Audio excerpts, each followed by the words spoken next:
más importante fue el primer tema que se les comentó, en el cual pues vimos la génesis, los tipos, y les dije que era un tema árido, incluso hasta para los cardiólogos es un tema árido, porque hay complejos o hay electrocardiogramas que son de difícil interpretación, en las cuales pues tú dices, este electrocardiograma, pues te tienes que sentar y analizarlo, qué es lo que tiene, ¿no? Porque pues pueden encontrarse ritmos nodales, ritmos idioventriculares, escapes nodulares, una taquicardia auricular paroxística, que muchas veces no logramos identificar, pero pues lo que yo quiero que ustedes se queden en los conceptos es principalmente los tipos de bradirritmias.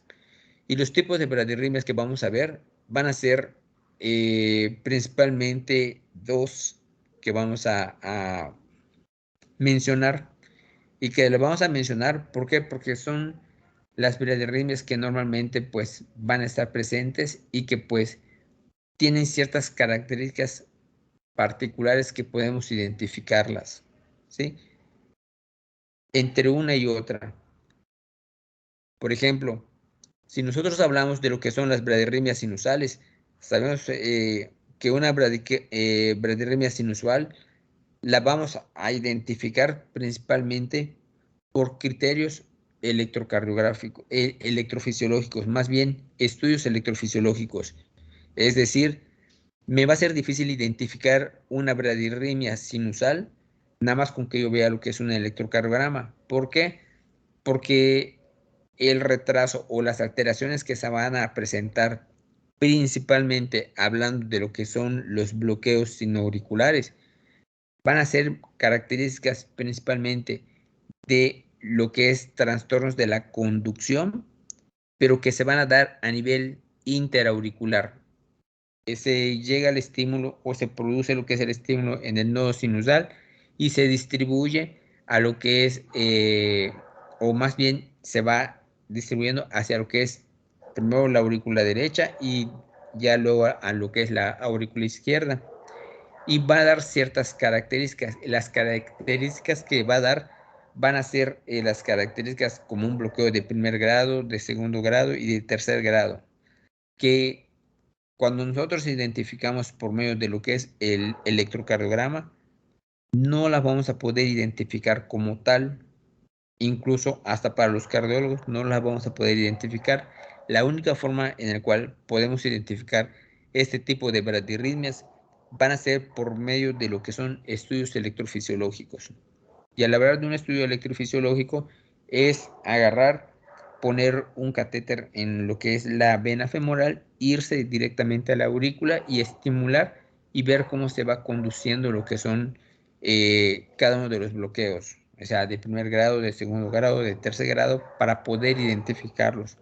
Por lo tanto, toda esta información, principalmente de cada uno de los de primer, segundo y tercer grado, hablando de bloqueo sinoauricular, van a ser medidos y valorados principalmente por medio de estudios electrofisiológicos, a diferencia de lo que son los bloqueos auriculoventriculares. Los bloqueos auriculoventriculares me están diciendo que el estímulo sinusal llega al nodo AV o auriculoventricular y son capaces de atravesar lo que es el nodo auriculoventricular para despolarizar a lo que son los ventrículos. Y por lo tanto, este tipo de bloqueos auriculoventriculares sí sí lo vamos a poder identificar por medio de lo que es el electrocardiograma. De allá viene el bloqueo de primer grado, de segundo grado y de tercer grado o bloqueo con AVE completo. Entonces, primero, tratar de identificar principalmente cada una de estas dos tipos características de bloqueos, de los bloqueos sinusales y de los bloqueos auriculoventriculares, ¿sí? De allá, eh, les desglosé cada una de los estos, vamos a decir, de estas patologías que se dan, como la bradicardia sinusal, el paro sinusal, el bloqueo sinoauricular, y allá también les desglosé, está la definición, la etiología, las manifestaciones clínicas, ¿sí?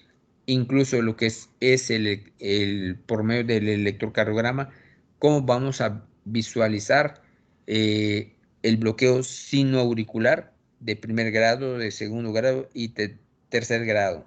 Sin embargo, también les agregué unas diapositivas donde cómo se identifican este tipo de bloqueos para que ustedes puedan agarrar y valorar principalmente qué es por medio de estudios electrofisiológicos. O sea, no los vamos a poder identificar, a no ser que sea un bloqueo de tercer grado en el cual va a haber un desorden auriculoventricular y pues casi siempre va a ir acompañado de manifestaciones clínicas y las manifestaciones clínicas van a ser datos de bajo gasto que van a terminar con lo que es casi siempre con un marcapaso temporal o lo que es un, vamos a decir, al final de cuentas, cuando logramos identificar que son alteraciones del nodo sinusal, pues termina con lo que es un marcapaso definitivo, ¿sí?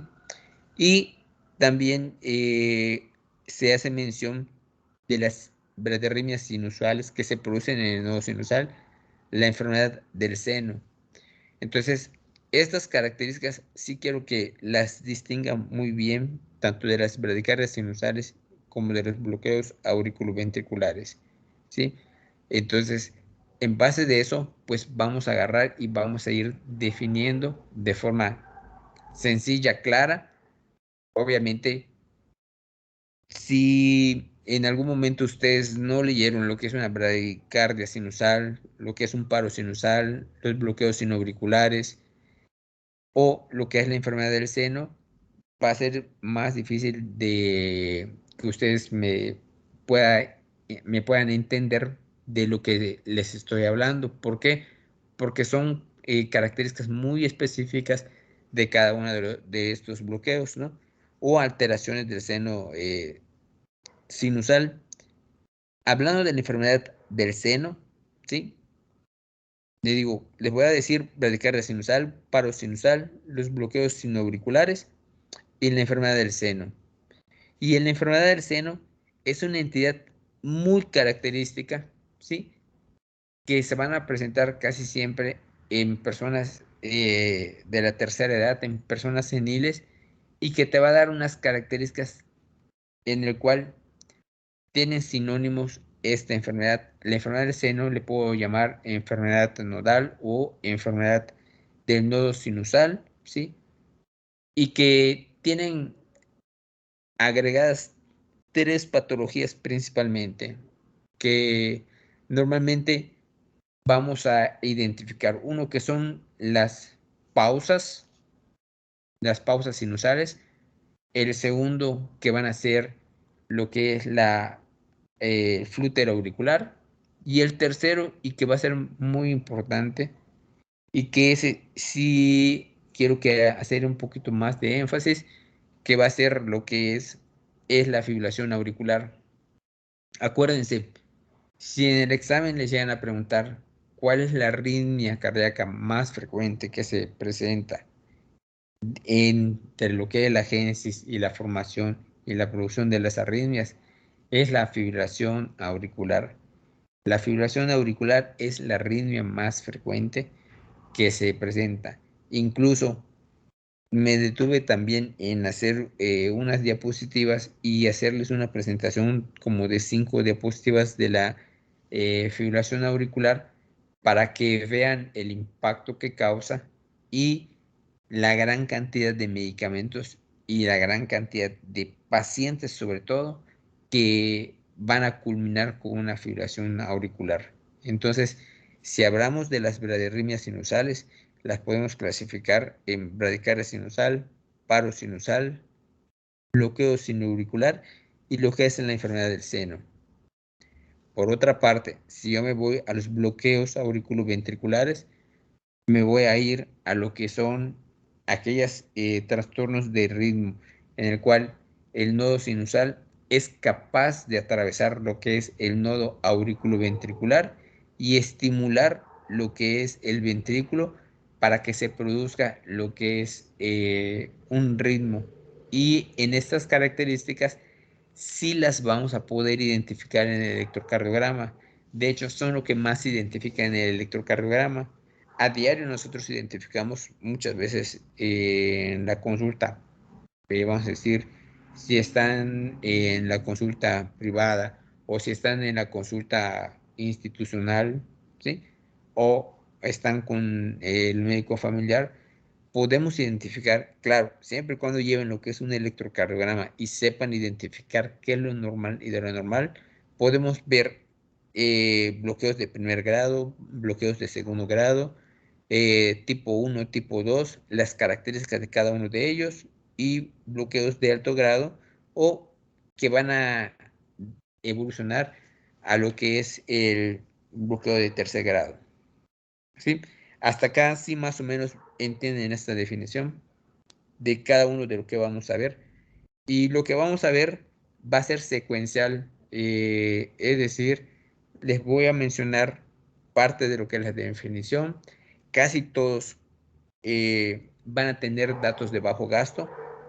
Las manifestaciones clínicas casi siempre se van a caracterizar por palpitaciones, dificultad respiratoria, datos de hipoperfusión cerebral, renal y van a condicionar a lo que son muchas veces lo que es lipotimia y lo que es síncope, hasta llegar a lo que es, en este caso, un síndrome de Stock-Adams.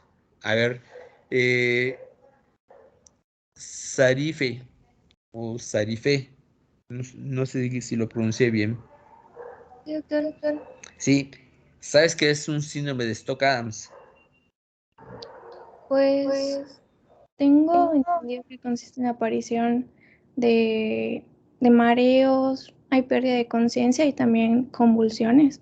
Oye, muy bien. Oye, bastante bien. Sí. Bueno, lo que acaba de decir su compañera, muchos de sus compañeros el día de ayer, pues tenían la noción, pero no me lo dijo tan claro con 3 palabras. Sarife. O sea, es característica que cuando el bloqueo AB completo se presentan, van a llevar datos de hipoperfusión cerebral y van a ver lo que es pérdida de la conciencia, va a ver lo que es síncope y va a haber una descarga neurovegetativa, dando como consecuencia alteraciones de lo que es neurológicas, llevando lo que son la crisis de Stock-Adams, que normalmente nosotros a veces cuando vemos este tipo de pacientes y casi siempre vienen con el antecedente de un electrocardiograma en el cual pues vemos alteraciones de bloqueos de segundo grado o de tercer grado, van a desencadenar lo que es el síndrome de Stock-Adams. Sin embargo, no, la verdad, nosotros no lo recibimos, nosotros nos hablan como interconsultantes y cuando vamos a valorarlo, ya lo valoró el internista, ya lo valoró el neurólogo, ya le tomaron tomografía, cuando pues no vieron el electrocardiograma que pues el paciente tiene trastornos de el ritmo de la conducción, tiene un bloqueo AB completo y lo que necesita es un marcapaso. Ya hay que poner el marcapaso. Y las veces que me ha tocado ver un síndrome de Stock-Adams, hay que poner un marcapaso en menos de 10 minutos. ¿Por qué? Porque el paciente empieza a tener convulsiones y si no logramos detener esas convulsiones por lo que es la hipoperfusión cerebral, el paciente puede caer en la sistolia y causar lo que es la muerte. Entonces tenemos que ponerle eh, lo que es un marcapaso transitorio o temporal. Ahorita hay unos dispositivos que se llaman, vamos, se le llaman marcapasos percutáneos, en el cual pues son como 2 tipos de electrodos que se le ponen a nivel del pecho y por medio de lo que es una estimulación, pues van a ser, permiten mantener una frecuencia cardíaca arriba de 40 a 50, pero eso es temporal mientras pues se prepara todo para poner lo que es el marcapaso transitorio y darle una adecuada perfusión cerebral. Entonces, eso que me acabas de decir, Sarife, perdón, pues bastante bien, o sea, me dijiste una definición bastante concreta y clara, ¿no? O sea, así deben ser las definiciones claras y concretas, ¿no? Y pues, esta es una de las cosas que nosotros vamos a ver, sobre todo en los trastornos del nodo sinusal. Hablando de lo que es el otro tipo de arritmias que vamos a encontrar, van a ser lo que son los bloqueos auriculoventriculares, que la característica principal van a ser que van a atravesar el nodo sinusal, van a llegar al nodo auriculoventricular y en el nodo auriculoventricular van a haber una despolarización y la despolarización, esa te va a marcar la característica que para que nosotros veamos por medio del electrocardiograma, ¿sí? Las alteraciones que se presentan, bloqueo de primer grado, de segundo grado y de tercer grado o bloqueo AB completo. ¿Sí? Hasta acá, pues yo creo que he sido demasiado claro en estos aspectos, ¿sí? Ahora, entre las bradicardias sinusales, me interesa que se aprendan lo que son la bradicardia sinusal, ¿sí? Y lo que es la fibrilación ventricular. También les digo identificar entre los diagnósticos diferenciales, entre todo este tipo de, vamos a decir, bradiarritmias, a la fibrilación auricular, que es un ritmo también caótico, pero es principalmente, todo esto se va a dar a nivel de las aurículas. Y en cuestión de los bloqueos auriculoventriculares, pues se van a dar a nivel de lo que son los ventrículos. Sin embargo, viendo todas esas características, también vamos a mencionarles, ¿sí? Dos entidades características de los ventrículos, la taquicardia ventricular y la fibrilación ventricular, ¿sí? En el caso de estas dos, Estefanía, eh, la taquicardia ventricular y la fibrilación ventricular, ¿cuál considera usted que tienen peor pronóstico? La fibrilación ventricular. ¿Por qué?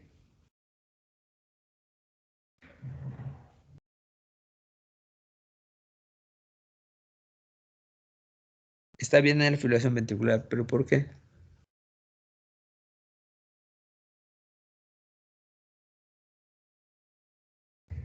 Porque es un ritmo caótico en el cual tanto la aurícula como el ventrículo están conduciendo de una forma tan rápida que por un lado conduce la aurícula y por un lado conduce el ventrículo, pero también tienen la característica que las conducciones que van a llevar a la fibrilación ventricular van a ser rápidas y van a ser los complejos irregulares.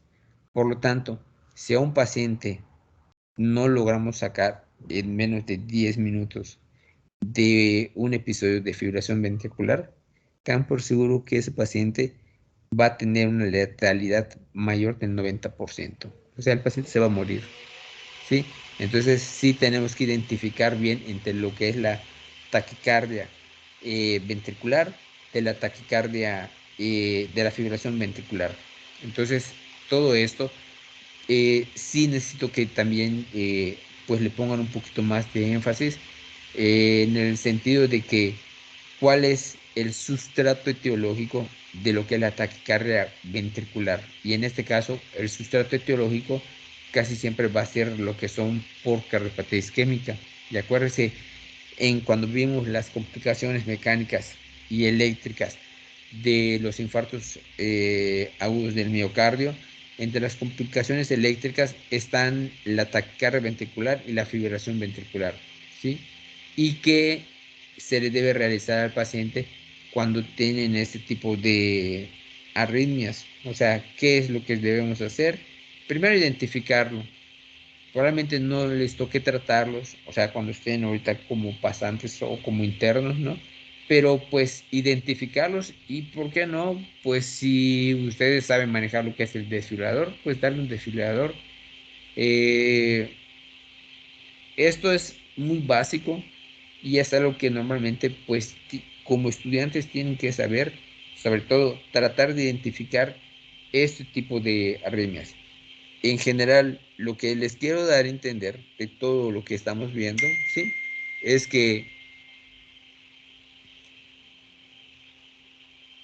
lo más importante de todo lo que estamos viendo de arritmias van a ser el concepto, que ya vieron que el concepto es como insuficiencia cardíaca. Hay varios conceptos, o sea, los conceptos etiológicos, eh, la génesis principalmente de las arritmias, qué génesis tiene, si es de reentrada, si es por un ritmo ventricular acelerado, o si es un ritmo idioventricular, o, pues, o por si es una de reentrada oculta, ¿sí?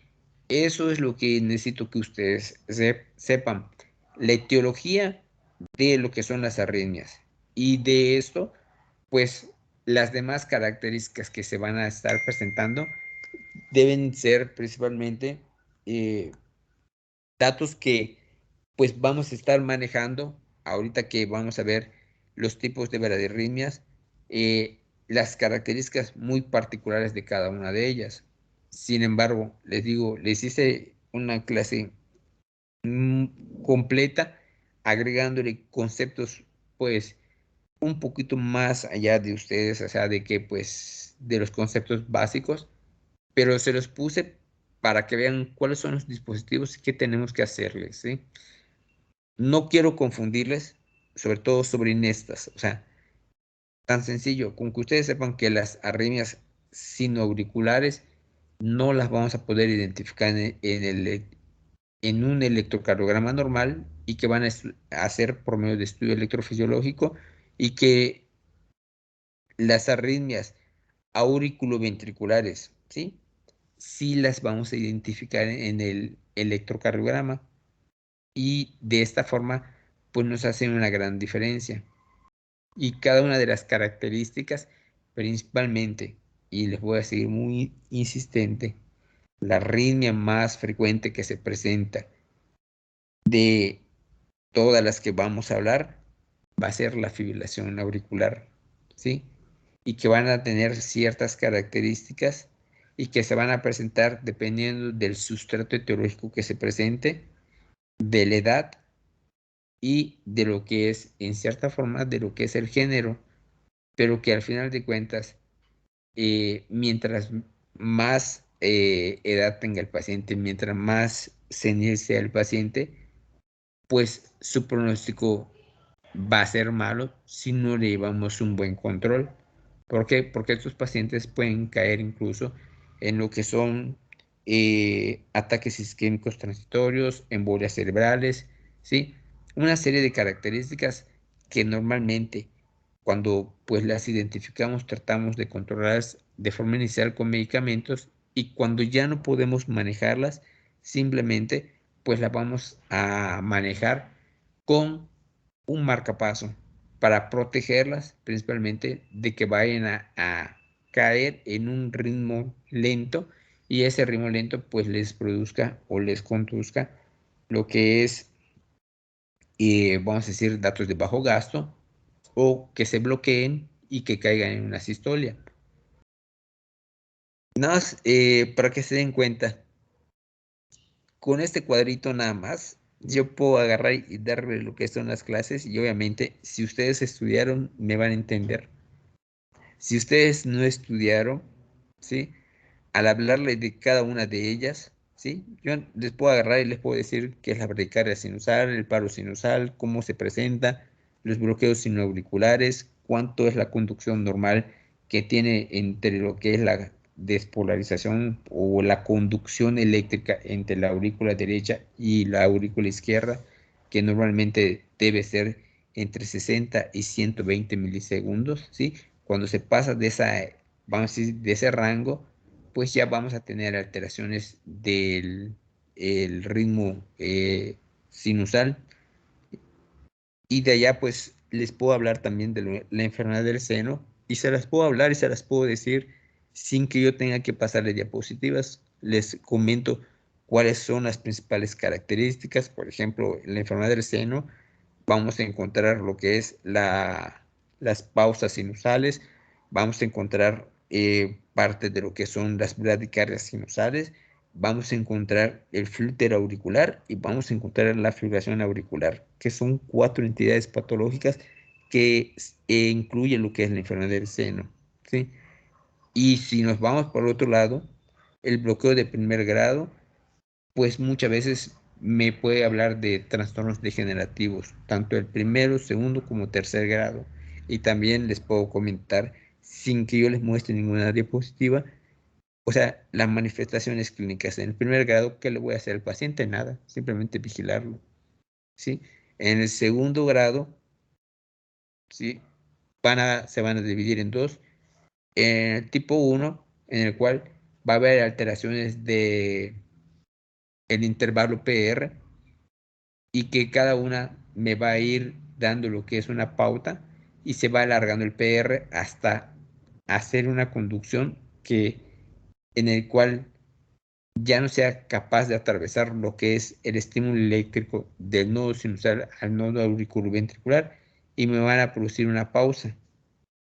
Y eso pues le vamos a llamar de tipo MOVIS tipo 1, a diferencia de lo que es el MOVIS tipo 2, en el cual los complejos PR van a ser constantes, y esos complejos PR constantes me van a llevar a alteraciones de que determinado estimulación ventricular, ¿sí?, ocasionado por el nodo sinusal, van a ser 4 o 5 estímulos seguidos, y luego me va a venir una pausa, y una pausa compensatoria, en el cual va a estar bloqueado a nivel de nodo sinusal, y eso se le llama bloqueo de segundo grado tipo MOVIS 2, ¿sí? Y el tercer grado, pues simplemente es un ritmo en el cual tanto aurículas como ventrículos se conducen por diferentes eh, vías, es decir, se estimula la aurícula por un lado y el ventrículo se estimula por otro lado. O sea, cada quien va a estimular y van a mantener lo que es un ritmo. Sin embargo, el ritmo que van a mantener van a ser entre 30 a 35 latidos por minuto, y estos 30 a 35 latidos por minuto vamos a ver características muy especiales de la onda P y del complejo QRS, que las podemos incluso hasta medir y nos van a dar medidas muy simétricas, ¿no? Entonces, esto es importante. Ahora, obviamente no es el caso. El caso es que se les presente cada uno de lo que son las arritmias. En el temario les dicen tratar de identificar cuáles son las arritmias benignas de las malignas. Arritmias benignas puede ser una bradicardia sinusal, puede ser una bradicardia sinusal junto con un bloqueo de primer grado, ¿sí? Una enfermedad del seno que la podemos manejar con medicamentos, el bloqueo de primer grado, el bloqueo de segundo grado, tipo 1, muchas veces son las arritmias benignas.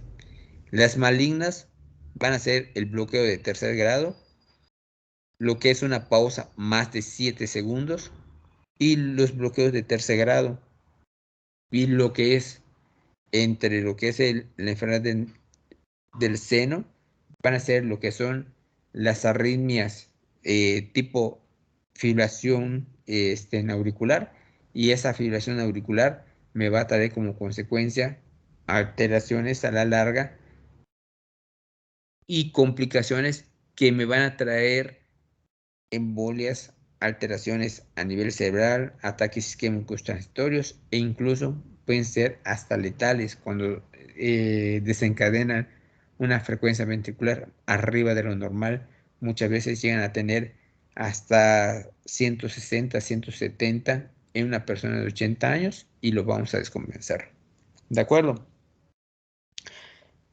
Lo que viene ahorita, lo que les voy a comentar va a ser principalmente el funcionamiento del nodo sinusal. ¿Cómo funciona el nodo sinusal? Pues les comenté de qué es el ritmo sinusal, cómo se conduce, cómo se presenta y cómo se va a estar presentando. Tiene una onda P, complejo QRS, que se va a acompañar el complejo QRS va a ir precedido de una onda P. El PR debe medir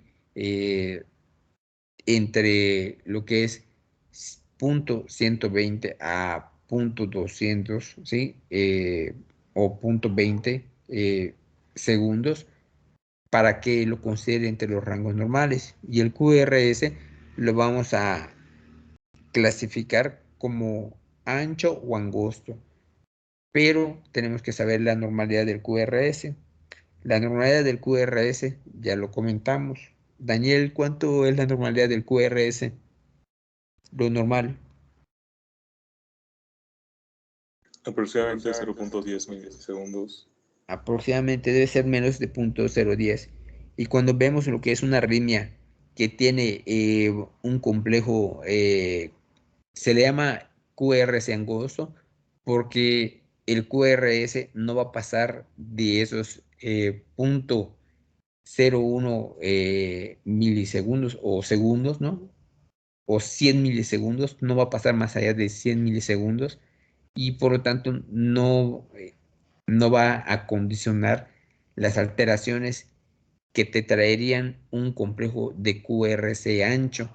Los complejos de QRS ancho se van a caracterizar principalmente en que tengan una duración de lo que es el complejo QRS mayor de 120 y que te van a llevar a lo que es una taquicardia ventricular, a una fibrilación ventricular, ¿no? Entonces esas son las características, ¿no? ¿Y cuáles son las determinantes de la frecuencia cardíaca? Primero tenemos que saber y que hemos visto, pues el nodo sinusal, el automatismo sinusal, la conducción sinoauricular, que también tienen alteraciones o factores intrínsecos que te van a conducir. La edad, no es lo mismo la frecuencia cardíaca de un recién nacido, de un lactante, de un preescolar, de un escolar, de un adolescente y de un adulto y de una paciente senil. Cambia completamente con la edad. La temperatura también juega un papel muy importante. Los trastornos metabólicos, sodio, potasio, lo que es el pH, te van a modificar lo que es el nodo sinusal. Los factores locales también te van a condicionar, ¿sí? Y los factores locales pueden haber fibrosis a nivel de lo que es el marcapaso natural o en el nodo sinoauricular, que pueden ser condicionados por alguna cirugía previamente realizada en una patología congénita o que pues simplemente se formó lo que es una fibrosis local a nivel del nodo sinusal y que va a traer como consecuencias alteraciones de la conducción.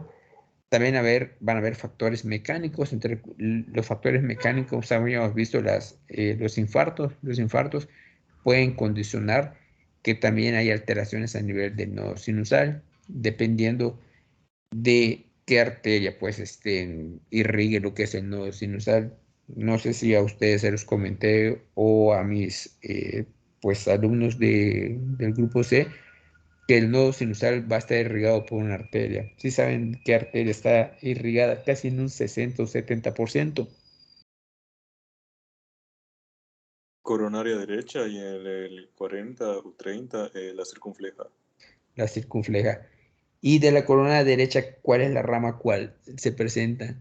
Porque la corona derecha, acuérdate que es larga, es en forma de C y que tiene una parte proximal, un segmento vertical y un segmento distal, ¿sí? Entonces, de allá van saliendo ramas. Y las ramas que te va a dar lo que es la irrigación hacia el nodo sinusal, ¿te acuerdas cuál es? ¿La descendente posterior? Mm, sí, la parte de lo que es de lo que es la columna derecha te va a dar la descendente posterior, pero no necesariamente te va a irrigar lo que es el nodo sinusal.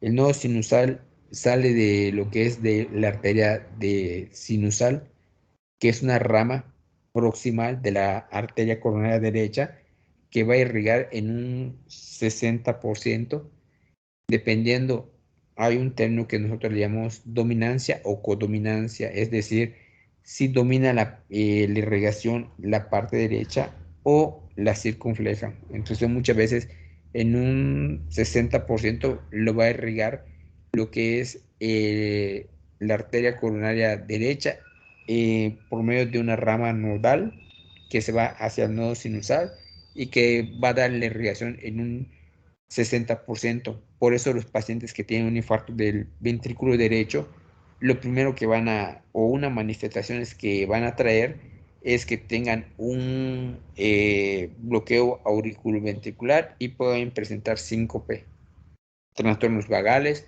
o trastornos de lo que es el ritmo de conducción. ¿Por qué?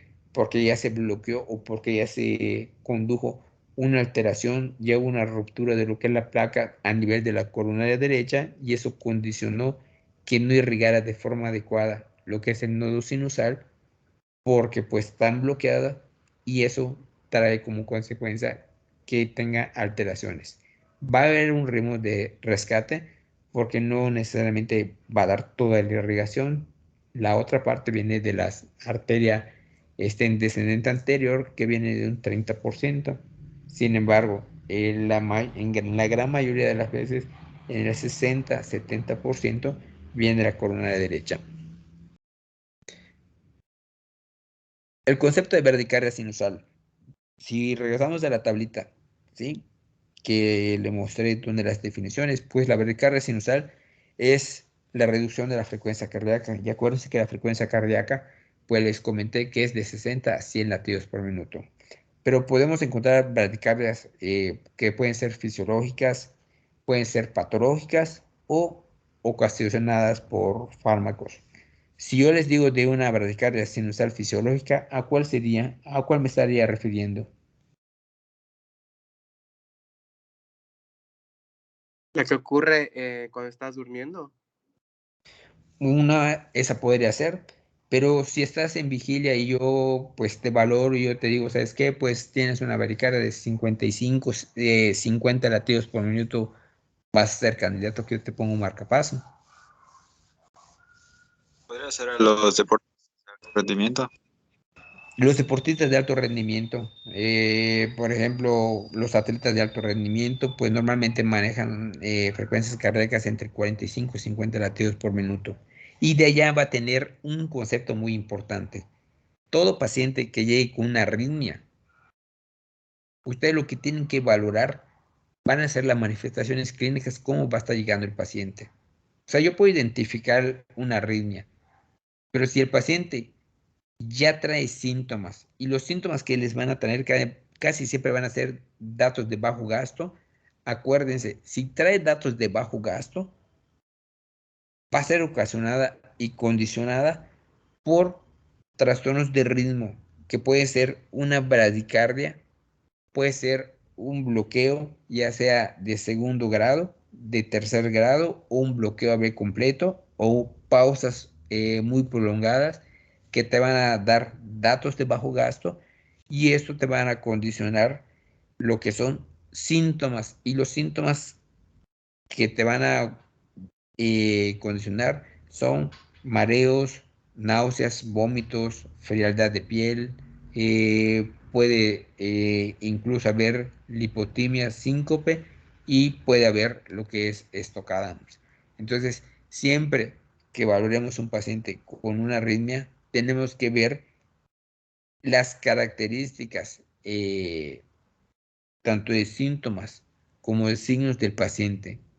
¿Con qué características me está llegando el paciente? Hay pacientes que llegan y tengo pacientes que manejan frecuencias de 45 latidos por minuto, tienen 70, 75 años y que pues están asintomáticos. La disyuntiva ya es, ¿le pones o no le pones marcapaso? Tan sencillo, le haces un holter. Holter, sí saben qué es un holter.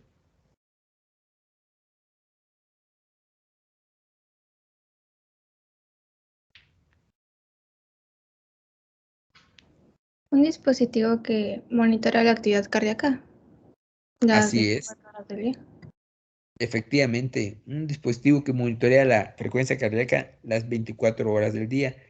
Y si yo veo que allá hay ciertas alteraciones de la conducción, puede ser que el paciente tenga una frecuencia cardíaca de la mínima de 33, la máxima de 78 y una media de 45, ¿sí? Le voy a poner marcapaso, dependiendo de las manifestaciones clínicas.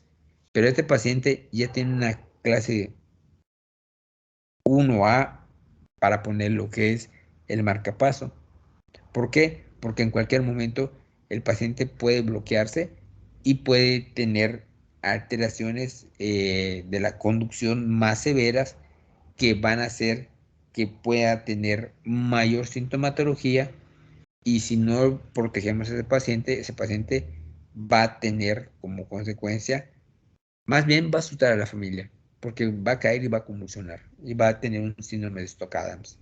Si lo logramos rescatar en un momento que casi en el 80-90% de los que tienen el síndrome de Stokes-Adams, pues simplemente pues identificamos que hay un trastorno de ritmo, y ese trastorno de ritmo pues es lo que vemos.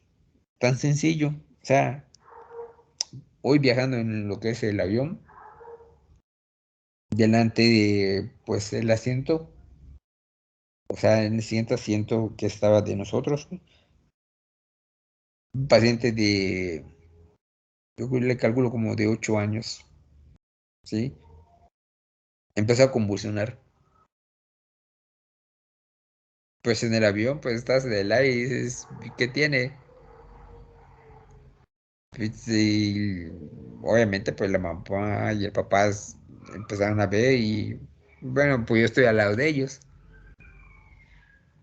Pero ves las características y obviamente una de las características que tienen que identificar, la edad, cómo se comporta el paciente, qué características tiene la convulsión, ¿sí? Y tan sencillo, o sea, que lo que se le hace, o sea, primero ahuyentar a la gente, que no se la amontonen, que le dejen aire, que le den un poquito de oxígeno. Y si es un cuadro epiléptico, se va a autolimitar si tiene tratamiento adecuado. Si no tiene tratamiento de forma adecuada, ese puede hacer un estatus epiléptico y que también le va a causar trastornos, pero le va a causar trastornos neurológicos. ¿Y cómo identificas si el paciente tiene un trastorno de ritmo? ¿O cómo identificarían si tiene un trastorno de ritmo este paciente? Por ejemplo, Ana.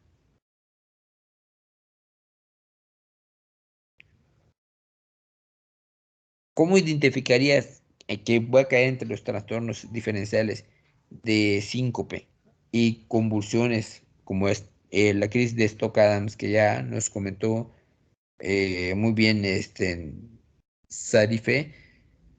¿O cómo tú identificarías si ese paciente tiene alteraciones de ritmo o es un paciente neurológico?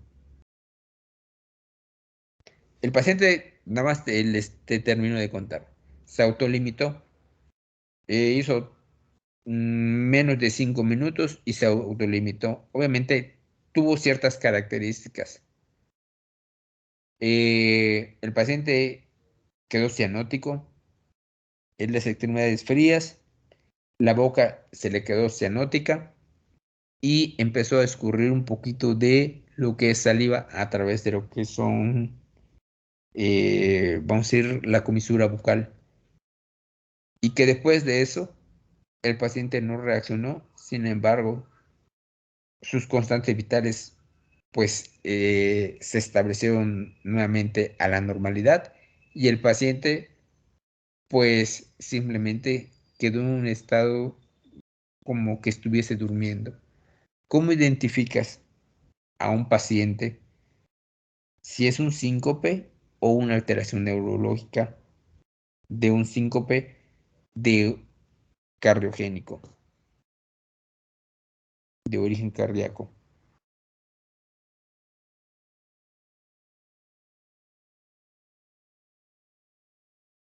Ana, ¿sí estás?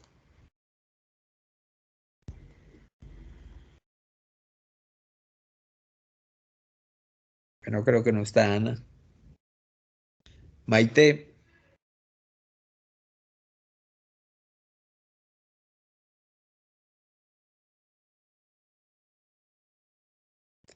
Maite Marisol, Sí, sí, doctor. ujú, ¿cómo identificarías si es un síncope neurológico o un síntoma de origen cardíaco? Pues por lo que estaba comentando ese ratito de, pues de los síntomas, no sé, tal vez por eso, porque usted comenta que pues él tiene la piel fría, Ajá, tal sí, vez si tuvo mareos. ajá. Pero hay una característica que te va a dar una pauta casi diagnóstica de un síncope de origen neurológico, de un síncope de origen cardíaco. Carmen,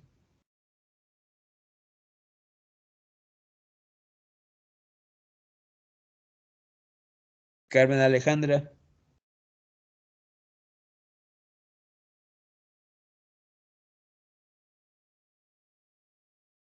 ah, les va a dar, se les va a dificultar cuando presenten el examen. David, Doctor, yo pienso que tal vez podrían ser los síntomas previos a la convulsión. bueno, Daniel, ¿tú sabes cuál podría ser? Osmar, Daniel. No, doctor, la verdad no sabría. Acuérdense, es sencillo. El paciente que es de origen cardíaco y tiene síncope, va a haber una recuperación en menos de 5 minutos de la conciencia. O sea, se va a reactivar. Porque el mecanismo fisiopatológico que te va a causar lo que es el síncope, te va a, es ocasionado por un trastorno de hipoperfusión cerebral por datos de bajo gasto. Y esto te va a llevar a una crisis convulsiva.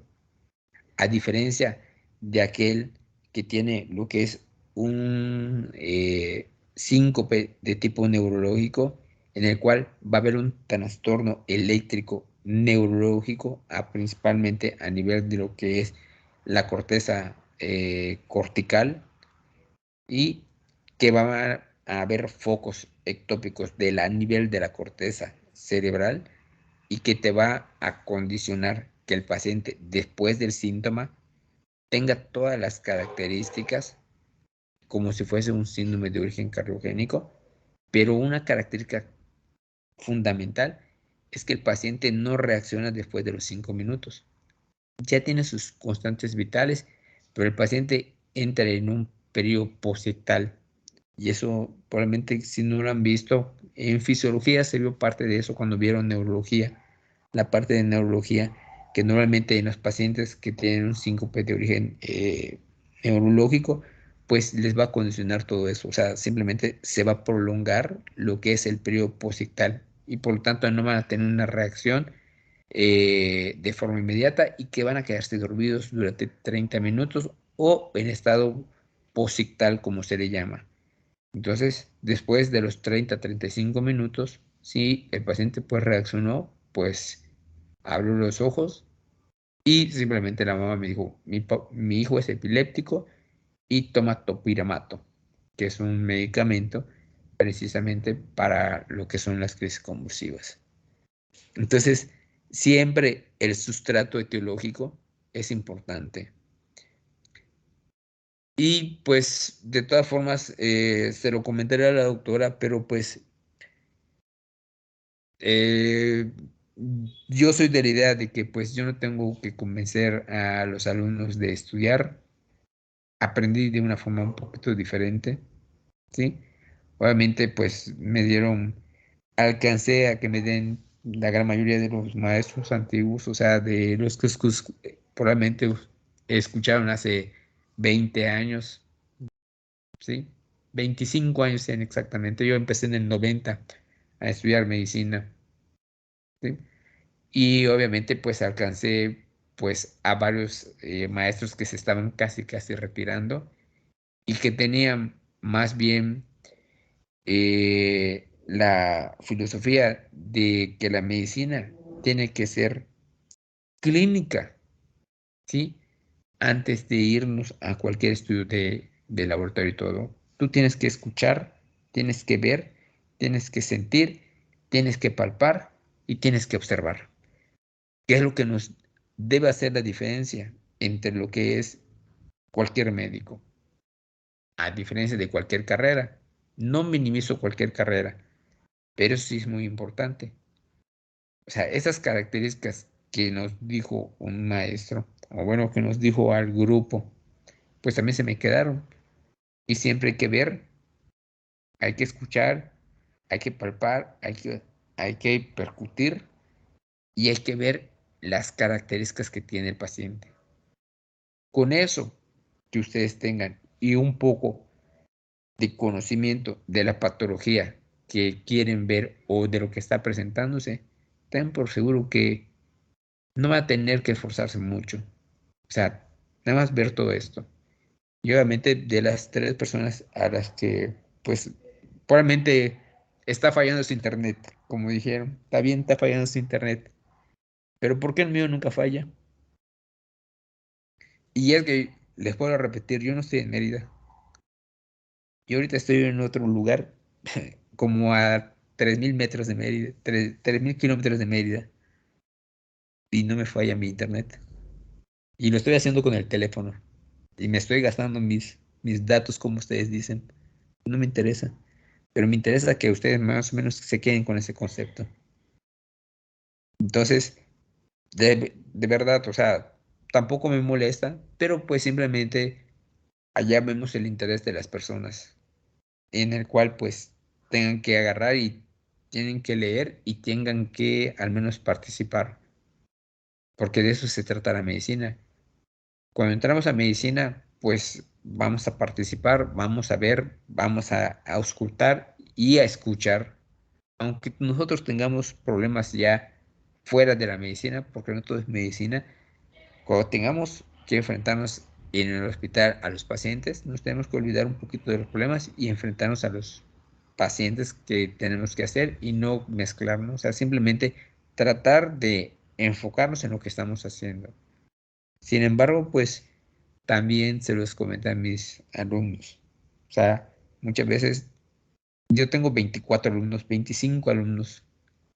Ustedes son 12 y no todos entran. El grupo C creo que son 24, 25. 24, son 24. Entran 23, 22. Y los que no entran me mandan un mensaje diciéndole que falló su internet. Bueno, está bien, falló su internet. Pero al menos les digo, si quieren van a escuchar la clase, si no quieren no la van a escuchar. De que es un tema difícil, sí, sí es un tema difícil. Y no solo para ustedes, hasta para los cardiólogos. Pero pues de allá es el concepto que normalmente tenemos que tener.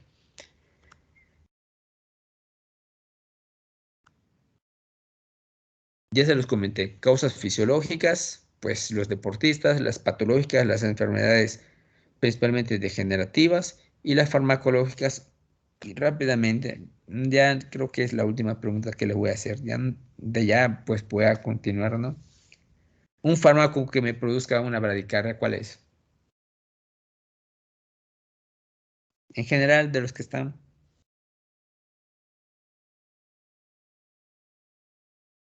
¿Qué fármacos me producen bradicardias? ¿Algún Los beta bloqueador? metabloqueadores. Un beta bloqueador, ¿como cuál? Metoprolol. Metoprolol. Bien.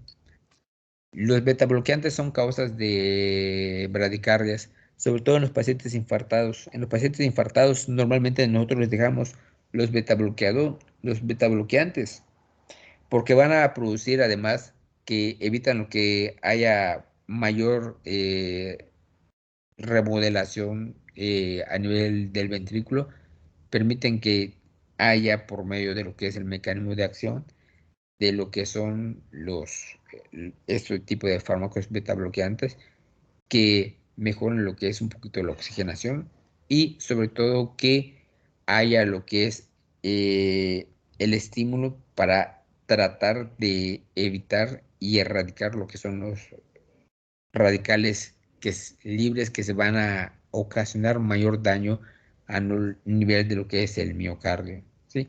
Por eso se les da y se les deja a los pacientes isquémicos en beta block, o sea, principalmente por estas características. Y la condicionante o lo que te puede condicionar en un paciente que haya un beta bloqueante, pues una bradicardia. Puede ser una bradicardia farmacológica. Cuando es una bradicardia farmacológica, ¿qué es lo que tengo que hacer? Quitarle el fármaco y pues dejarle lo que es, vamos a decir, esperar al menos 3 semanas, ver que revirtió. Si revirtió, pues le doy otro tipo de tratamiento para proteger o para proteger el corazón y le quito el beta bloqueante que le está causando la arritmia y corrijo y no necesariamente tiene que tener un marcapaso. Pero en el caso de que llegara a continuar con frecuencias cardíacas bajas en el contexto de un infarto, ese paciente va a terminar en un marcapaso. ¿Sí? Las manifestaciones clínicas todas van a llevar a lo que es datos de bajo gasto. Y acá vemos pues principalmente pues una bradicardia sinusal, pues tiene las características onda P, QRS, una ST, tiene la onda T, pero solo que va a ir prolongándose sí, de forma constante con una frecuencia cardíaca que oscila entre 38 40 latidos por minuto y lo importante, como les dije, que sean sintomáticos. Si son sintomáticos, va a ser igual a que le pongamos lo que es un marcapaso, ¿no? Tratamiento, pues es dependiendo de las características clínicas que tenga el paciente. El paro sinusal es otro concepto que también se menciona en lo que es en su temario y también se los puse en el cuadro, ¿no? Y que puede ser transitorio y mantenido. Es condicionado por lo que es una alteración principalmente que puede ser degenerativa en la gran mayoría de las ocasiones o puede ser condicionado por un sustrato de que haya alguna alteración o como su nombre lo dice, una enfermedad del nodo sinusal que te va a condicionar lo que es un paro sinusal. Y los paros sinusales también te van a dar datos de bajo gasto. Como se los dije, estos principalmente los vamos a caracterizar principalmente porque va a haber una pausa. Y la pausa normalmente la vamos a ver viene el ritmo normal, ritmo normal y viene una pausa de 4.2. Y si yo le pongo un holter a un paciente y me hace 500 pausas en 24 horas, ese paciente es igual que le pongo un marcapaso. O sea, yo tengo que poner un marcapaso porque ese paciente en cualquier momento se me va a bloquear. ¿Sí? Y los paros sinusales transitorios, pues que se deben también muchas veces a ocasiones de un sustrato isquémico. Si es de un sustrato isquémico, normalmente lo tengo que vigilar al menos de 5 a 15 días para ver la evolución de lo que es el paciente. Si el paciente después de 15 días sigue con ese trastorno, es igual a un marcapaso. Le tengo que poner un marcapaso para proteger lo que es el ritmo cardíaco y que no me haga estas pausas, porque cada vez que me haga estas pausas hace datos de bajo gasto, y si ya tiene trastornos de la movilidad por el infarto, pues va a haber mayor reperfusión a nivel renal y a nivel cerebral, y va a condicionar que haya mayor deterioro de otros órganos. Entonces también es muy importante, ¿sí? Y los sostenidos, pues estos siempre van a terminar con lo que es un marcapaso. Doctor, Eh, sí, te ¿cómo escucho. puedo diferenciar entre, ¿cómo puedo diferenciar entre un paro sinusal y un bloqueo sinoauricular en el electrocardiograma? Efectivamente, mira, un paro sinusal siempre te va a ir precedido de lo que es un ritmo normal, ¿sí? Y cuando viene el ritmo normal, viene lo que es una pausa, ¿sí? A diferencia de lo que es de los bloqueos, o sea, o de lo que me dices de un paro sinoauricular, ese no te lo voy a poder diferenciar a no ser que tengas síntomas y tenga ciertas alteraciones que yo vea, y casi siempre lo vamos a ver en el bloqueo AV completo, ¿sí? O de tercer grado, perdón, sinoauricular completo de tercer grado, eh, por medio de las alteraciones que voy a ver y que voy a inferir de que el paciente tiene una alteración del nodo sinusal. Sin embargo, también les dije que todos los trastornos auriculares, ¿sí? Hablando de bloqueos, van a ser identificados por medio de estudios electrofisiológicos, a no ser que sea un paciente que tenga un bloqueo de tercer grado, ¿sí? Con manifestaciones clínicas, voy a poderlo identificar por medio de un electrocardiograma. Si no, si es de primero o de segundo grado, van a ser por estudios electrofisiológicos. El estudio electrofisiológico vino a revolucionar mucho el concepto de lo que es el manejo de lo que son las arritmias. Entonces, de allá vienen los conceptos de bloqueo de primero, segundo y tercer grado sinoauricular, que cambia completamente y que es completamente diferente de lo que es el bloqueo AV completo. El bloqueo AV completo, pues es el que te va a llevar, va a conducir de la aurícula hacia lo que es el ventrículo, atraviesa el nodo sinusal, pero pues va a llegar un momento en que a nivel de nodo sinusal no te va a conducir para producir los estímulos o la despolarización ventricular, y eso te va a condicionar un bloqueo. Esa es la diferencia, ¿sí? No sé si te respondí. Pero en el caso de tanto un paro sinusal como bloqueo sinoauricular, hay pacientes que pueden ser asintomáticos, ¿no? Y solo podemos presentar el electrocardiograma. Casi siempre te puedo decir que los bloqueos de tercer grado son sintomáticos. Es Ok. muy, es muy poco probable que te ocasionen, vamos a decir, que no sean sintomáticos. Aunque te voy a decir, lo que acabas de decir es una pregunta muy importante, porque si yo profundizo un poquito más, te voy a decir que los pacientes congénitos pueden vivir hasta los 10 años con un bloqueo AB completo y tenerlo y no tener un marcapaso. Entonces dices, ¿cómo puede vivir?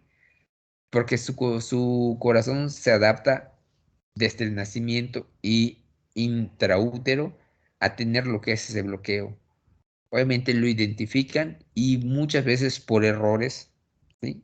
No se les da un seguimiento de forma adecuada, y cuando lo logran identificar y cuando llegan a un segundo o a un tercer nivel de atención, ven que tiene un bloqueo.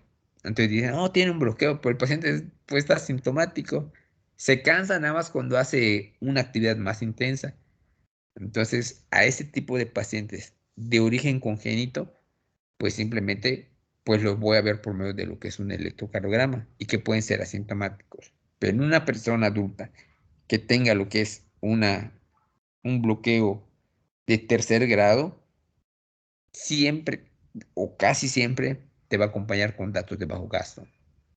Esa es la diferencia. Y en la pausa sinusal, el paciente va a tener manifestaciones eh, muy vagas en ocasiones o muy sintomáticas en ocasiones que te va a condicionar a lo que te está diciendo que hay cierto alargamiento entre un complejo y otro complejo que pueden ser mayores de 2.5, ¿sí? Esto es hablando de un ritmo sinusal, pero yo también te puedo hablar de lo que es una fibrilación auricular. Si una fibrilación auricular me hace una pausa de 2 o 3 segundos, ¿le pondrías marcapaso o no le pondrías marcapaso? Sí, le pondría.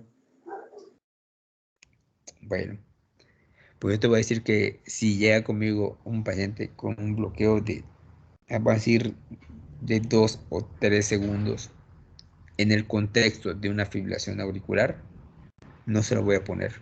Le voy a dar seguimiento, seguido sí, pero no se lo voy a poner.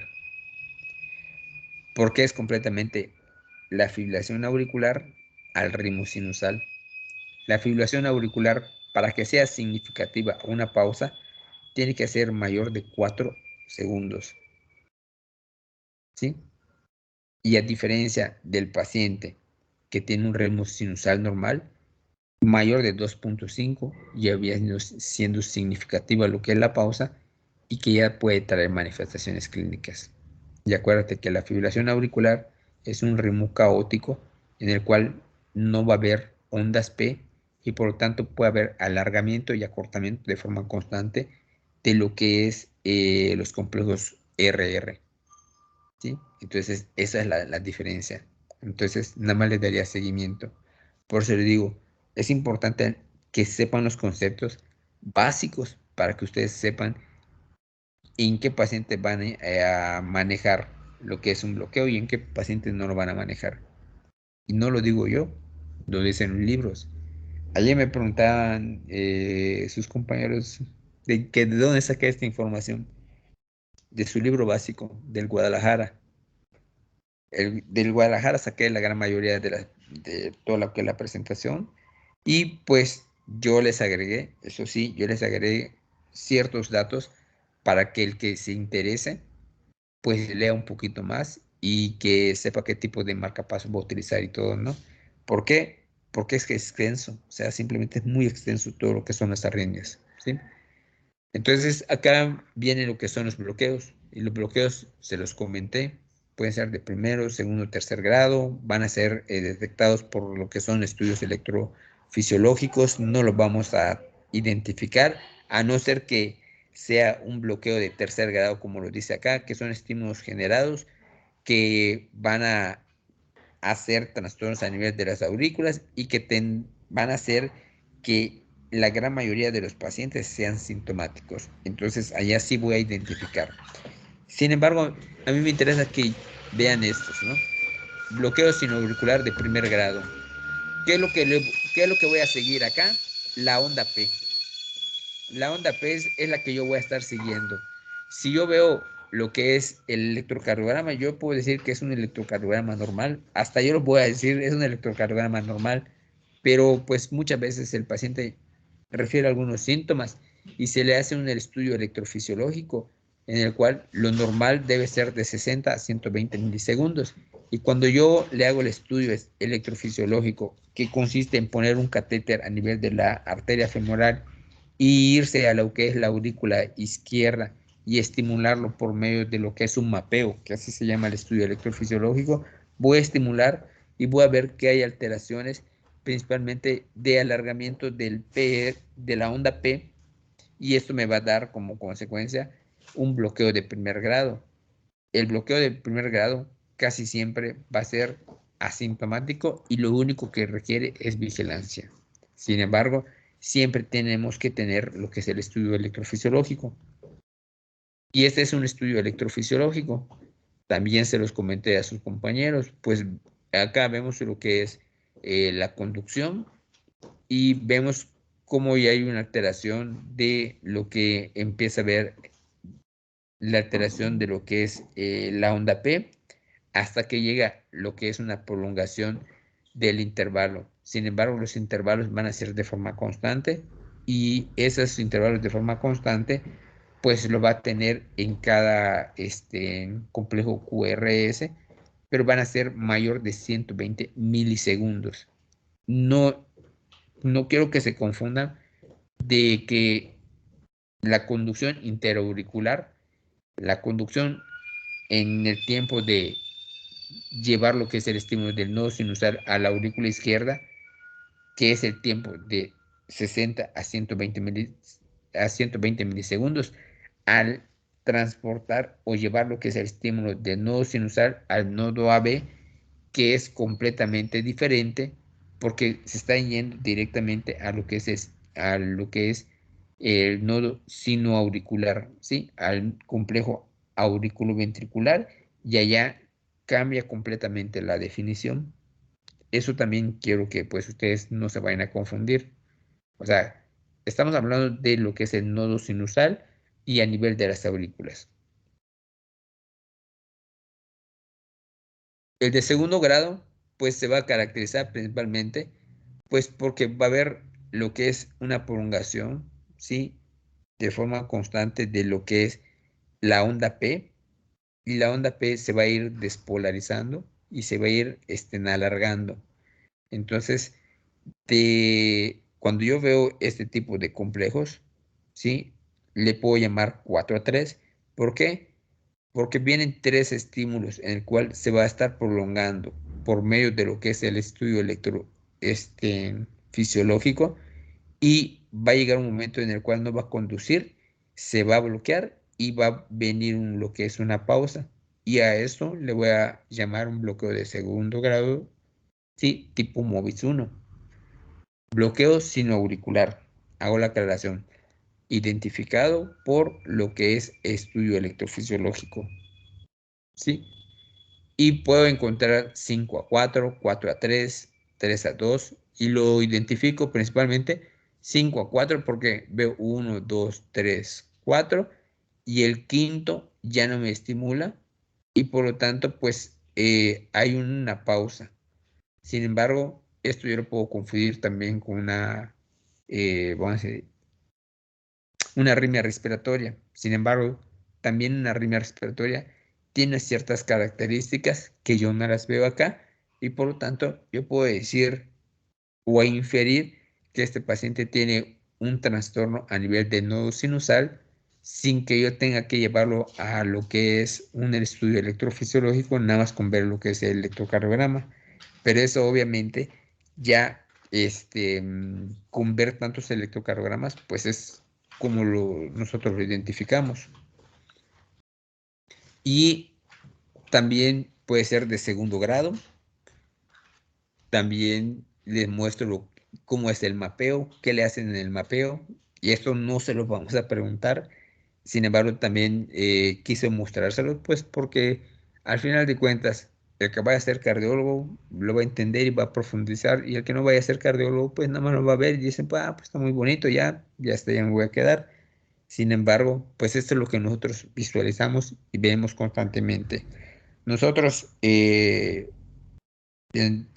lunes a viernes, pues tenemos lo que es un gabinete, y en el gabinete ponemos diarios entre 3, 4 holters, y diario tenemos que leer los holters, y los holters que leemos nos salen desde morfologías normales hasta arritmias sinusales, bloqueos sinoauriculares, que inferimos por tantos electrocardiogramas que ya vimos, y entonces ya identificamos y logramos identificar sin llevar un estudio electrofisiológico, más si el paciente te llega con síntomas. Entonces, a diario pues nosotros lo vamos viendo. ¿Por qué? Porque a diario ponemos holters y a diario pues vemos estos tipos de trastornos. Y el de tercer grado, como les dije, pues simplemente, pues ese lo voy a identificar porque pues casi siempre se va a encontrar con estas características. Sin embargo, yo digo, puede ser una bradicardia sinusal, Pero cuando yo digo, ¿y dónde está la P? O sea, no veo la P.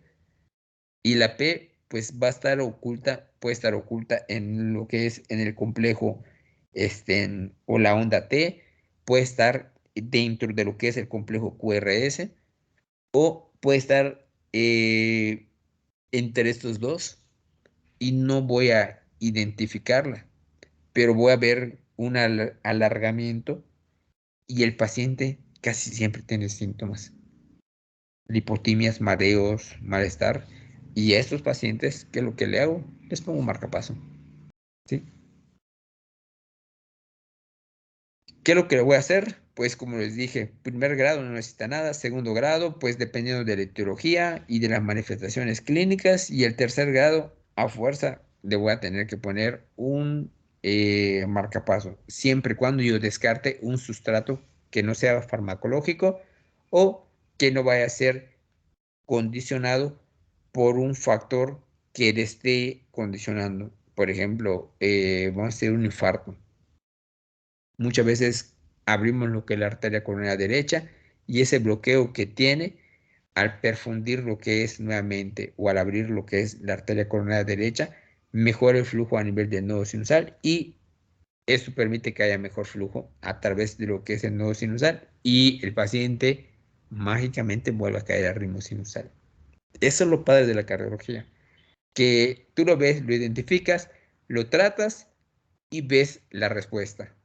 Y la respuesta puede ser satisfactoria, puede ser que el paciente quede con algunas secuelas, dificultad para respirar, molestias o simplemente, como decimos, muere el paciente. Entonces, tan sencillo, es básico ver todo esto y esto es lo que nosotros casi a diario vemos. Y el fin de semana, mejor ni les digo todo lo que veo el fin de semana, porque en el fin de semana me llegan los pacientes bloqueados y les tengo que poner un marcapaso. Y los marcapasos, pues normalmente pues se los ponemos de forma constante los fines de semana. Bueno, al menos cada fin de semana, pues trato de poner 2 o 3 marcapasos temporales o definitivos cuando pues son mis pacientes, ¿no? Entonces, el concepto de disfunción del nodo sinusal. Pasamos a otro concepto. Ya vimos lo que son la bradicardia, ya vimos el paro, ya vimos los bloqueos y ahorita vimos la disfunción del nodo sinusal, que son los trastornos a nivel de la aurícula. Y los trastornos a nivel de la aurícula también se llaman enfermedad del seno, ¿sí? Obviamente, pues vean, hay un individuo que los identifica y pues tiene ciertas características y las características van a hacer que los pacientes tengan principalmente alteraciones, principalmente a nivel del nodo sinusal, pueden ser disautonomías, pueden ser de origen de, genéticas, infiltrativas, isquémicas, eh, pueden ser incluso hasta trastornos de la conducción, en el cual pues el nodo sinusal ya está envejecido y a eso se llama enfermedad degenerativa del sistema de conducción y te va a llevar a lo que es una enfermedad del seno. Y esta enfermedad del seno pues es lo que incluye varias entidades patológicas, así como ya vimos la bradicardia sinusal, la pausa sinusal, los bloqueos de primero, segundo y tercer grado. La etiología de la enfermedad del seno me va a dar 3 entidades patológicas que siempre necesito que ustedes se tomen en cuenta. Taquicardia auricular, fibrilación auricular y el flúter auricular. Esto sí necesito que al menos que le pongan mayor énfasis. ¿Por qué? Les vuelvo a decir y se los vuelvo a repetir, la fibrilación que causa, o lo que es, perdón, la arritmia que con mayor frecuencia se presenta en el contexto de un paciente con etiología de trastornos de ritmo cardíaco, es la fibrilación auricular. Eso que se lo queden en mente porque eso constantemente lo van a estar viendo tanto en el servicio social como en lo que es, pues, en diferentes áreas donde ustedes se involucren. Si son anestesiólogos, tienen que hacer su evaluación para anestesia y tienen que pedir un electro. Si son internistas, tienen que tratarlo. Si son cirujanos, no van a operar al paciente porque van a tener una fibrilación auricular y van a pedir la valoración del internista o del cardiólogo. Si son cardiólogos, obviamente tienen que tratarlos. Si son neurólogos, obviamente tienen que tratarlos porque si no lo tratan, me va a dar lo que es eh, alteraciones neurológicas, me puede dar un embolismo, me puede dar una embolia, puede desprenderse un trombo. ¿Y saben cuántos pacientes hay con una fibrilación auricular? Es aproximadamente como el 2% de las entidades de todas las cardiopatías que se presentan. Es decir, es una cantidad considerable de pacientes que presentan esta patología. Pero estamos hablando de personas menores de 65 años. De 75 años sube al 5% y mayores de 85 años están en un 10%. Por lo tanto, son frecuentes las arritmias, sí. Y entre las arritmias, ¿cuál es la más frecuente? La fibrilación auricular.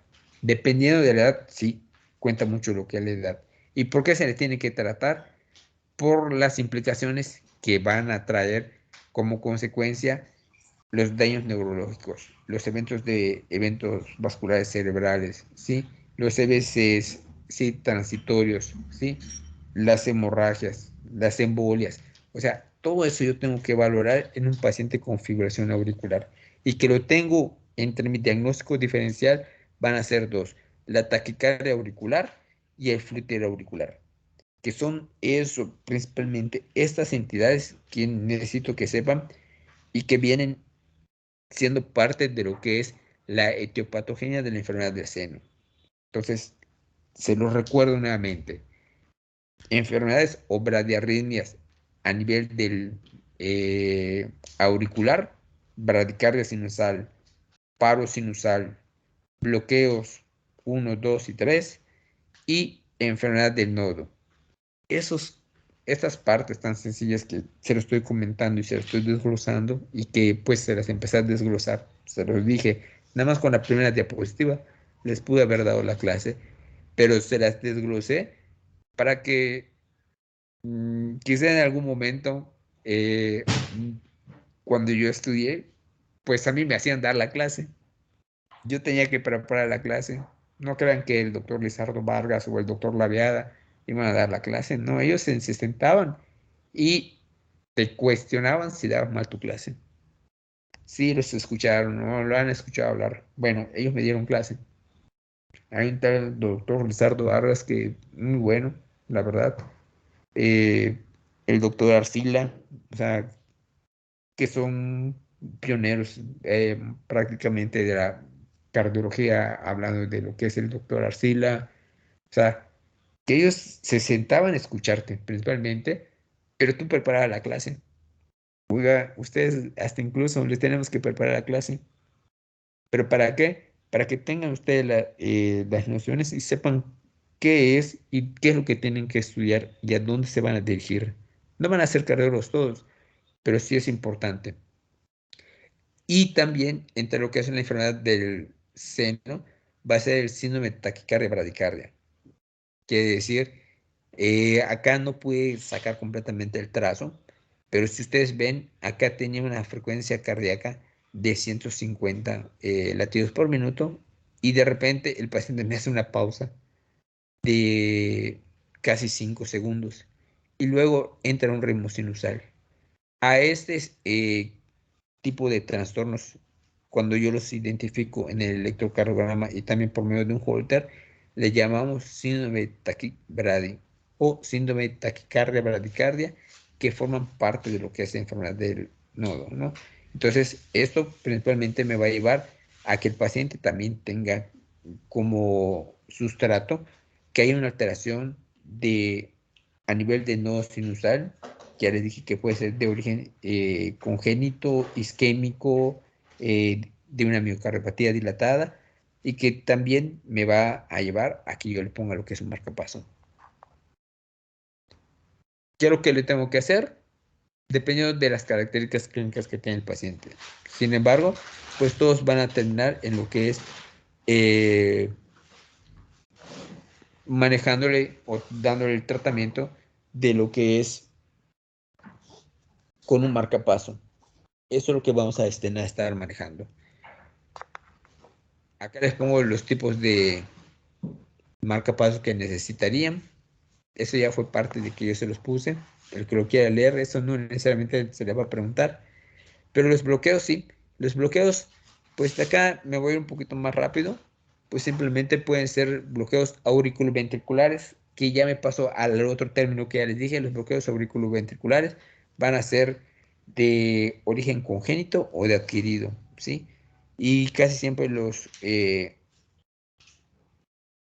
cuando son adquiridos pueden ser por enfermedades degenerativas del sistema de conducción.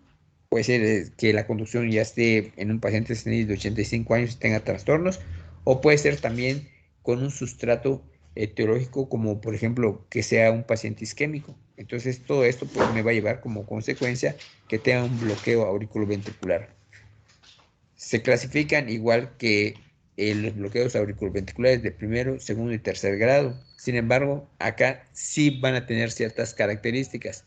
Por ejemplo, cuando hablo del bloqueo auriculoventricular de primer grado, el PR va a ser constante. Si habíamos dicho que el PR va a ser hasta 200 milisegundos, acá normalmente yo veo un PR que va a ser mayor de 200 milisegundos. Sin embargo, el paciente va a estar asintomático, no va a tener síntomas, ¿sí? Y va a ser constante y por lo tanto, pues cuando tiene mayor de 200 milisegundos, simplemente, ¿qué es lo que le voy a hacer al paciente? Nada más vigilarlo, darle esa vigilancia y que no tenga alguna patología de fondo. Las patologías de fondo que te la podrían condicionar, isquémicos o cardiopatías hipertensivas. El de segundo grado MOVIS tipo 1, acá pues también lo vamos a identificar. ¿Por qué? Porque el PR se va a ir alargando. También se los comenté al inicio de la clase.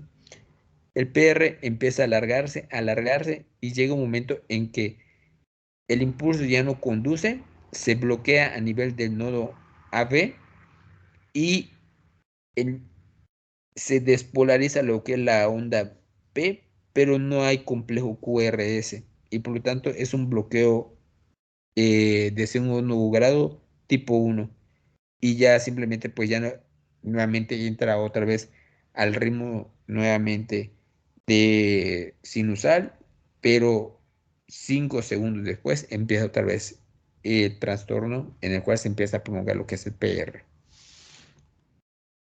El tipo, obviamente pues los MOVIS 1 también, como se les comenté, dependiendo de los complejos, cómo se vayan alargando, los voy a clasificar como 5-4. ¿Por qué 5-4? Porque 1, 2, 3, 4 y el quinto latido ya no se conduce y por lo llamamos tipo 1, ¿sí? O MOVIS tipo 1, ¿sí? 5-4. ¿Por qué? Porque pues ya no se va a conducir y es lo que te va a causar, ¿sí?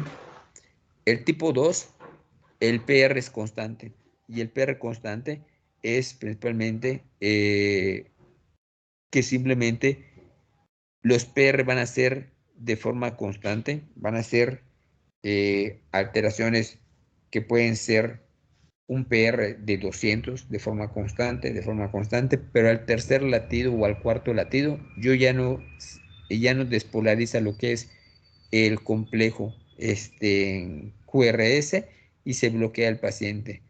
Este tipo de pacientes casi siempre evolucionan a bloqueo AB de tercer grado, ¿sí? Entonces, también se clasifican dependiendo del grado vamos a decir, de bloqueos previamente precedidos, cuántos complejos hay previamente a que se presente lo que es el bloqueo.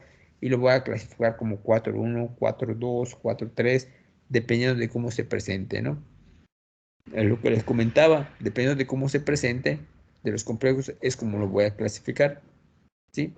¿Por qué? Porque si son 3 complejos que no se despolarizan, se despolarizan y al cuarto ya no se despolariza, le puedo poner 3-1, 4-1, 5-1. Va a ser dependiendo de cómo lo vayamos despolarizando, ¿sí?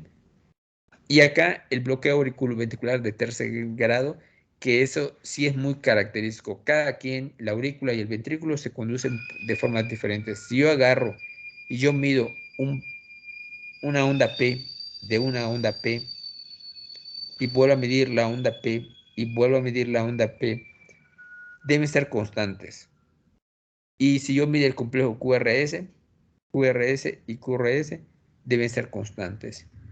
Y a esto le voy a llamar un bloqueo AB completo. ¿Qué me traduce? Que cada quien conduce por su parte. La aurícula conduce por su parte y el ventrículo conduce por su parte. Y por lo tanto, este tipo de pacientes van a oscilar entre frecuencias cardíacas de hasta 30 latidos por minuto y siempre van a traer una sintomatología vagal. Entonces, esa sintomatología vagal va a traer como consecuencia datos de bajo gasto y estos pacientes hay que ponerle un marcapaso transitorio, identificar la etiología que lo está produciendo y si vemos que la etiología que lo está produciendo es por un trastorno degenerativo del sistema de conducción, es decir, por ya que el paciente tiene 85 años, presenta este tipo de alteraciones electrocardiográficas, van a terminar con un marcapaso, ¿sí?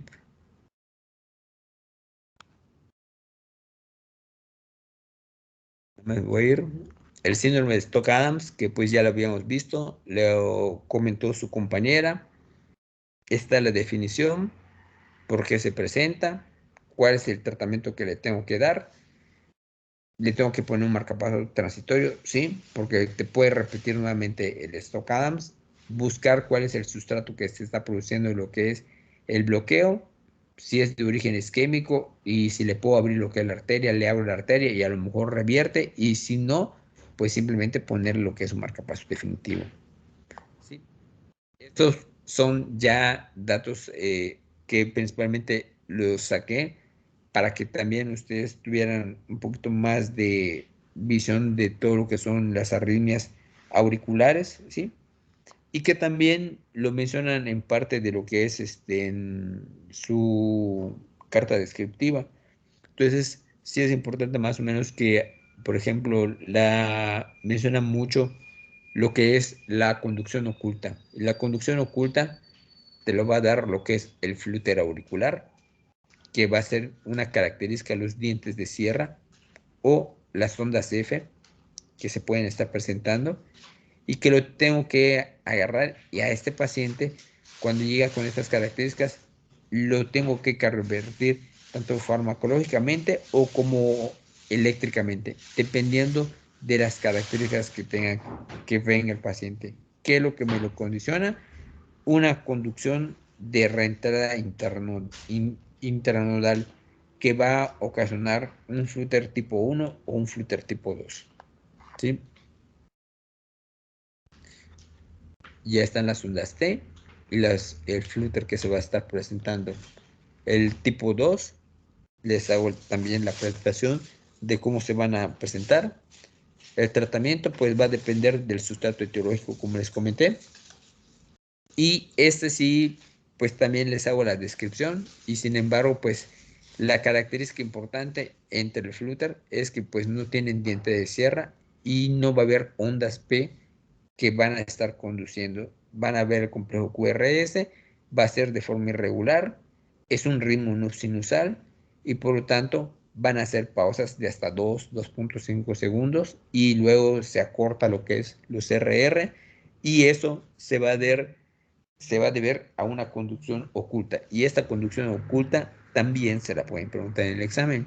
O sea, el mecanismo de acción de la fibrilación auricular es de una conducción oculta. Entonces, es una arritmia frecuente y que va a depender que, sobre todo, como les había comentado, pues cuando son mayores de 80 años, es responsable entre el 15 y el 20% de los eventos tromboembólicos cerebrales. O sea, los que tienen EBC muchas veces van a ser van a ser de origen cardioembólico, es decir, porque no se les trató de forma adecuada la fibrilación auricular. que acá les voy a pasar a lo que es la taquicardia ventricular. Cuando vemos este tipo de complejos, tratamos de identificar las ondas P. Si se logran ver, las logramos identificar. Obviamente, tienen que ver muchos electrocardiogramas para que ustedes identifiquen las ondas P y puedan decir es una taquicardia ventricular. Puede ser sostenida o no sostenida.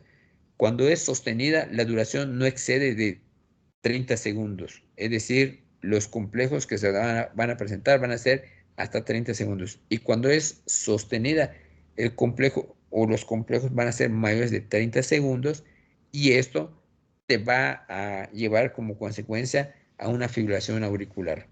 Y la fibrilación auricular te la puede dar este tipo de alteraciones, ¿sí? Vemos lo que es acá el sustrato de una taquicardia ventricular y de la fibrilación ventricular. Y la fibrilación ventricular, pues vemos las características morfológicas entre uno u otro. Acá son simétricas, son constantes y acá es un ritmo caótico. Que les vuelvo a repetir, si en 10 minutos no saco a este paciente se va a morir. ¿Qué es lo que tengo que hacer? Pues simplemente identificar el paciente tiene pulso o no tiene pulso. Si tiene pulso, sin pulso, le voy a dar desfibrilación. Y luego le voy a dar, si lo logro sacar, le voy a dar mantenimiento con un tratamiento, un antiarrítmico. Si es con pulso, voy a ver si está estable hemodinámicamente o inestable. Si está estable, lo inicio manejo farmacológico impregnándole con amiodarona, o si está inestable, lo cardiovierto y de allá, si logra salir a ritmo sinusal nuevamente, lo manejo con amiodarona. Y acá, pues, de forma general, combino tanto la taquicardia ventricular como la fibrilación ventricular. Y es lo mismo, hay un sustrato. Casi siempre el sustrato va a ser de un síndrome coronario en agudo, que va a ser, puede ser el que me esté condicionando una reentrada de forma constante y me va a dar lo que es una extrasistolia ventricular o fibrilación. Y si no es de un síndrome coronario agudo, puede ser orgánica, es decir, una miocardiopatía dilatada, puede ser una canulopatía, hablando de complejos QT largos, ¿sí? O puede ser, sí, una cardia orgánica, es decir, puede ser de origen idiopático, y también se le tiene que dar manejo. Entonces, todo esto es principalmente para que ustedes sepan cómo se maneja lo que es una extrasístole, ¿no? No lo van a hacer probablemente, pero sí van a ver los eventos que se presenten y cuando vean un evento, pues avisarle a lo que son antes o cuando ustedes sean escritos, simplemente pues ir y dar lo que es el tratamiento como dice el algoritmo, manejar el paciente. Y si yo englobo todo ya, concluyendo, una arritmia lo puede presentar en ausencia de la onda P o presencia de la onda P. Si es con ausencia de la onda P, puede ser rápida, puede ser con QRS angosto, y les describo acá cada una de las arritmias que se presentan. Si es de complejo de QRS ancho, les describo acá cada una de las arritmias que en algún están descritas en lo que es la presentación. Arritmia ventricular, supraventricular, el síndrome Wolff-Parkinson-White, taquicardia ventricular con conducción retrógrada. Si es con ausencia de onda P, pero es lenta, que puede ser una pausa sinusal. Si es con un QRS angosto, puede ser un ritmo nodal. Y si es ancho, puede ser un ritmo idioventricular, una taquicardia ventricular, sí, lenta. Y si me voy a la otra parte, que es presencia de onda P, si es rápida, si es el QRS angosto, puede ser una taquicardia nodal. Y si es un QRS ancho, puede ser una taquicardia ventricular. Y si es lenta, puede llevarme a una bradicardia sinusal. Si es un QRS ancho, ritmo de escape nodal y taquicardia nodal. Y si es con un QRS también, en el cual pues vamos a ver lo que es un ritmo idioventricular y una taquicardia ventricular lenta. Y también, si vemos que es lenta, puede ser ocasionado por lo que es un bloqueo. Puede ser un bloqueo auriculoventricular, ¿sí? porque hay la presencia de la onda P, y eso me pueden ser por capturas sinusales, pueden ser por ritmo de escape nodal o ritmo idioventricular, y que también te van a llevar a lo que son las causas de bloqueo de primero, segundo o tercer grado, tanto auriculares como ventriculares. En forma general, esas son la gran mayoría de arritmias que tienen que identificar. Importante, para mí lo más importante es saber la etiología, la génesis, los tipos de arritmias, tanto benignas como malignas, y sobre todo identificar cuál es la arritmia más frecuente de que se presenta en el contexto de alteraciones de ritmo cardíaco, que es la fibrilación ventricular. ¿Sí? Esto es principalmente lo que queremos presentarles de forma amplia.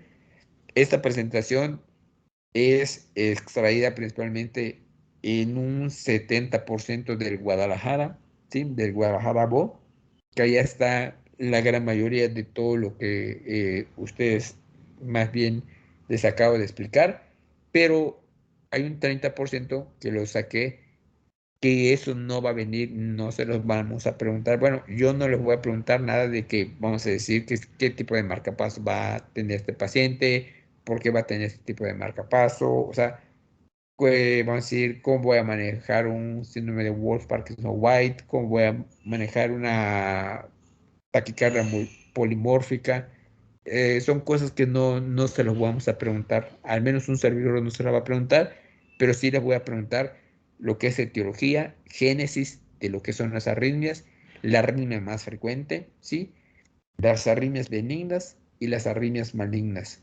¿Cuáles te van a condicionar un proceso letal y cuáles la podemos dejar con vigilancia para que nosotros podamos darle un seguimiento y que en algún momento pues también van a evolucionar a una arritmia cardíaca ya de tipo fatal? ¿Sí? Esto es principalmente lo que quería saber, más bien transmitirles, y de esta forma pues terminamos la clase de arritmias. Es prácticamente un poquito cansado, es un poquito difícil, les aseguro que si no lo leyeron les va a dar trabajo pues entenderlo. Lo que no hayan entendido, con confianza me lo pueden preguntar a mí o a la doctora Contreras, y pues les vamos a dar una respuesta. ¿De acuerdo? Por el tiempo, pues les dejo, jóvenes, para que continúen con sus actividades. Sé que tienen que estudiar mucho y nada más nos quedaría un solo tema. Si ustedes se dan cuenta, en tanto la unidad 1 como en la unidad 2, hemos visto síncope y hemos repetido síncope. Hemos repetido síncope. Y la última clase que nos dejan es síncope. Y ustedes ya saben cuál es la etiología del síncope, cómo pueden identificar un síncope y cuál va a ser un tratamiento de un síncope. Sin embargo, se les va a dar de forma breve, explícita y un poquito clara de todo lo que es el síncope, y con eso nosotros terminamos lo que es la segunda unidad y nos va a dar oportunidad, porque hasta ahorita no nos han dado qué día van a prestar examen, pero jóvenes, pónganse a estudiar porque este sí va a estar un poquito más difícil. Este examen sí va a estar un poquito más difícil, y pues sí me gustaría que al menos ustedes, todos ustedes pasaran. ¿De acuerdo? Sí, doctor. Ok, entonces pues les dejo, y cualquier comentario pues nada más es comentárselo a un servidor o a la doctora Alicia, que vamos a estar